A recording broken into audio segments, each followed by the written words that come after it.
How to share Spotify songs with sound to Instagram story. Here's how.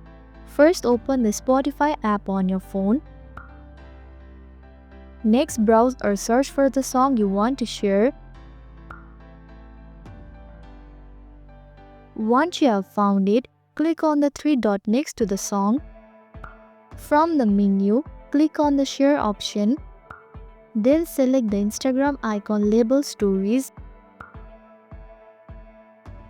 This will automatically open the Instagram story with your chosen song. At this stage, you can move the song display or add a text to personalize your story.